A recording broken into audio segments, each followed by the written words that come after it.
I remember that I have this little stand that I can put my phone on because my sister gave it to me because she's super into the idea of me like filming videos and stuff like that.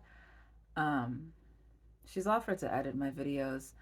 It's not that I'm saying no, it's just that like she's got an adult job or what I perceive to be an adult job, even though I am an adult.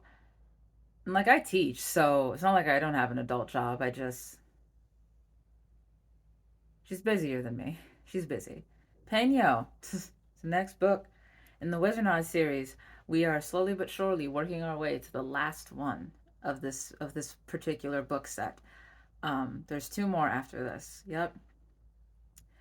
In case anybody has forgotten, which I'm sure you have because it's been over a year, this is the book series where they're playing basketball, and it's the same, like, I think it's like a week and a half. It's the same week, but from the viewpoint of all of the different characters, and each one of them has something that they need to, like, learn about. Reigns was to let people in because he doesn't have to do it by himself. Cash's was to realize that he's not a monster, even though he accidentally hurt somebody. And Twig's was realizing that he belongs. Because Twig is like from the other side of the tracks, but like the good side of the tracks, as it were. Yeah.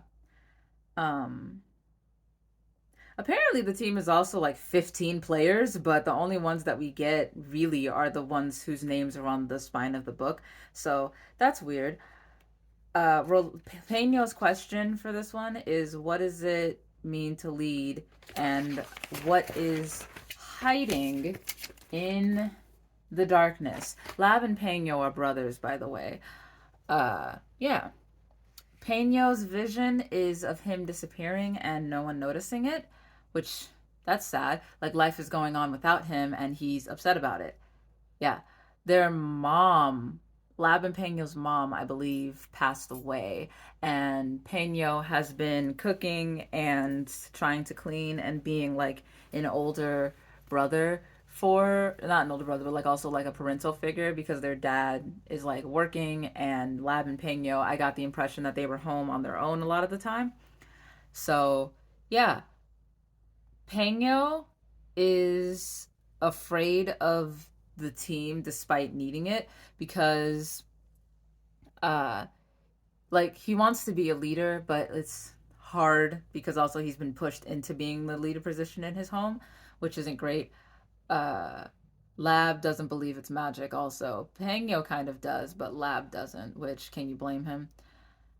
All of this is kind of, it's honestly all very ridiculous. And like how do you explain later, if any of them were like to become famous basketball players, how do you explain where you got your start from when the dude who was your first competent coach may not even be in this dimension anymore? Although Rolabi seems the type to keep track of them after they leave his training camp. That's what Wizenard is, the training camp. So I guess that's a good way to describe it. Uh, yeah. Though when they're doing the shot, when they're making their own free throws into the hoop, that's when Lab starts to realize that maybe this is magic. Yeah. They start fighting because they're both grieving, but they're not grieving together. And I also don't think their dad has grieved with them. And, you know, grief does things to people. After Castle Defense, the game where they have to defend each side and one of the teams loses, and Rain has that whole explosion. Peño opens up about his grief a little bit, and Lab said that he never noticed, which was probably kind of the intention. And his mom, she died of cancer, and she hid it from them, which I also got the impression that Peño was upset with her about that, but she's also dead now, so it's hard to reconcile those emotions in his head, which I get. It can be hard when people don't like tell you how sick they are. It can be difficult. Um, I will say though, Peño is the one who gave Devon, that's Cash, gave him his nickname. Even from Peño's perspective, it is still cringy. It was probably the cringiest moment in all of these books. Also on Goodreads, for some reason I can't seem to find the. I have a little like anthology like that. This red one right here, the second one. That's the book. I have an anthology of them, except for the last one, which is orange, which I believe came out later. This one came out before he died, before Kobe Bryant died. So I have an anthology on Goodreads. They're all listed separately, and also for some reason in Spanish. I don't know. My book is in English. I can speak Spanish. I ain't that good at Spanish though. Yeah. So Peño is the last one to get the orb, that like floating orb that they tried to chase around, and Cash was the first one to get it. Peño is the last one to get it.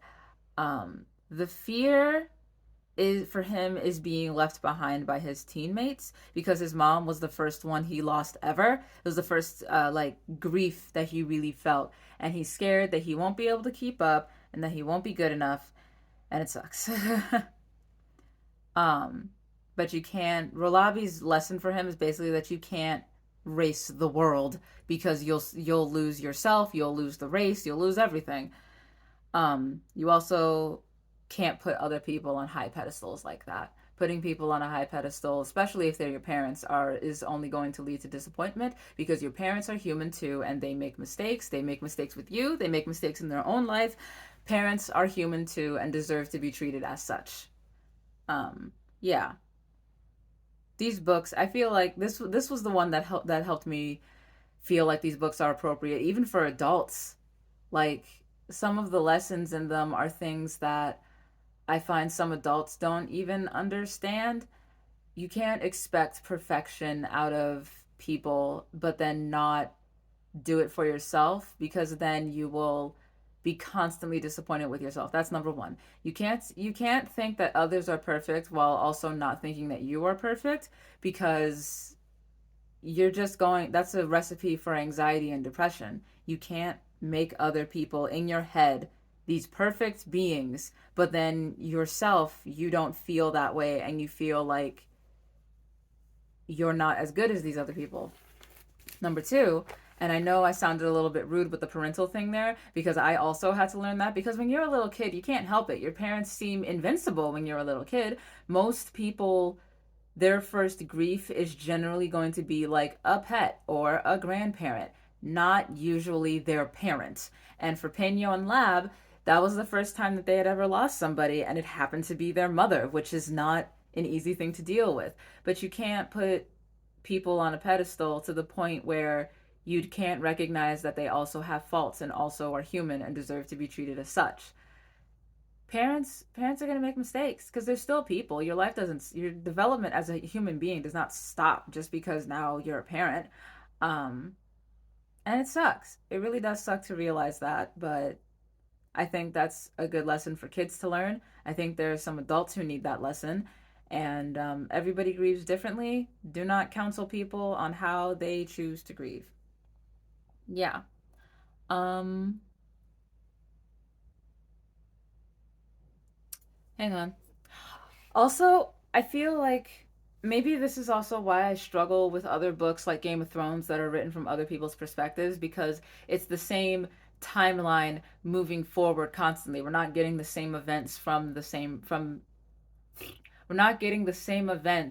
just from different perspectives in that book series. In this one, we're getting the same week from each character's perspective at the beginning of each one of these. Like when you read Rain, it will be the first day of the week. When you read Cash, it will be the first day of the week.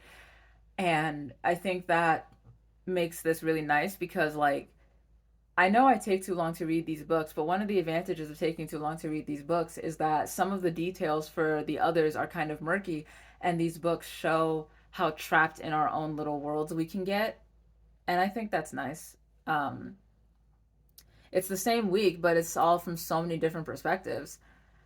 Yeah, Peño, as I wrote, this is what I wrote down. Peño is a lesson most adults don't have. It's okay to be lost because someone it's okay to be last because someone has to be. It's inevitable and it's not a bad thing. Uh, Pulling really hard serves no one, and pushing is arguably a harder job to do. Pulling really hard. Oh, sorry.